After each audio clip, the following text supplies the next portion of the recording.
அனைவருக்கும் வணக்கம். தற்பொழுது பார்த்திங்கன்னா டிட்வா புயலால் இலங்கை ஒரு மிகப்பெரிய அளவில் பாதிக்கப்பட்டிருக்கு அப்படின்னு சொல்லலாம். பாதிப்பு அப்படிங்கிறது மிகப்பெரிய பாதிப்பாக கருதப்படுது. காரணம் மழை மிகவும் கனமழை பெஞ்சி வெள்ளக்காடாக இலங்கை போய்கிட்டு இருக்கு.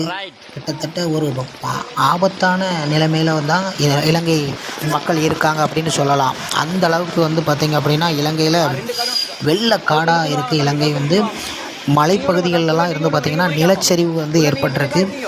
இது மிகப்பெரிய அளவில் பாதிப்பாக இலங்கையில் கருதப்படுது. ஹெலிகாப்டர் மூலம் மக்களை தற்பொழுது மீட்டுக்கிட்டு இருக்காங்க.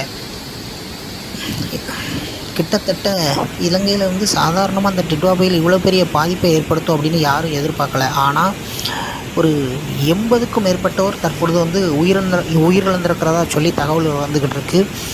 மொத்த இலங்கையில் பார்த்திங்கன்னா நிர்வாக மாவட்டங்கள்னு சொல்லி ஒரு 25 மாவட்டங்கள் இலங்கையில் இருக்குது. அதில் 17 மாவட்டங்கள் பார்த்திங்கன்னா இந்த வெள்ளத்தால் பாதிக்கப்பட்டிருக்கு. அந்த அளவுக்கு இலங்கையில் கிட்டத்தட்ட ஒரு 3/4 இலங்கை பாதிக்கப்பட்டிருக்கு. அப்படிங்கிறதால இலங்கை அரசாங்கமே திக்கு திணறி முழிச்சுக்கிட்டு வருது. இதை எந்த மாதிரி சமாளிக்கலாம்? ஏன்னா இழப்புகள் அப்படிங்கிறது பார்த்திங்கன்னா பெரிய அளவில் இருக்குது. கிட்டத்தட்ட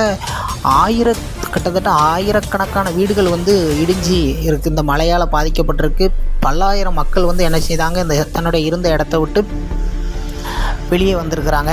மிகவும் ஒரு ஆபத்தான நிலையில் தான் தற்பொழுது இலங்கை மக்கள் இருக்காங்க. இவ்வளவு மழை பெஞ்சும் திரும்பவும் வானிலை மையம் என்ன சொல்லியிருக்கு அப்படின்னா இன்னும் ஒரு 2 நாட்கள் பார்த்திங்கன்னா மழை இருக்கும் அப்படின்னு சொல்லுது. அப்போ திரும்பவும் இந்த மழை தொடர்ந்துக்கிட்டு இருக்குது. அப்படிங்கும்போது இலங்கை மக்களுக்கு இன்னும் ஒரு மிகவும் ஆபத்தான நிலைமைக்கு செல்கிறதுக்கான வாய்ப்புகள் இருக்குது. உயிர் சேதங்கள் இன்னும் அதிகமாக வர்றதுக்கான வாய்ப்புகள் ரொம்ப இருக்குது. எனவே இலங்கை மக்களுக்காக நாம் பிரார்த்தனை தான் செய்யணும்.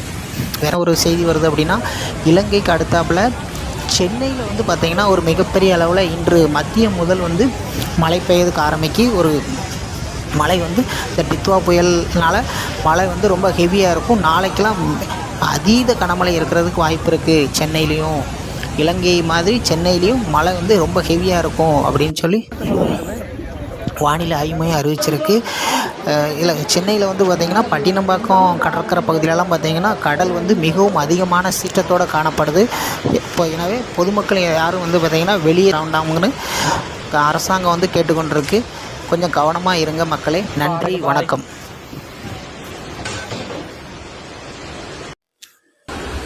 அனைவருக்கும் வணக்கம். தற்பொழுது பார்த்திங்கன்னா டிட்வா புயலால்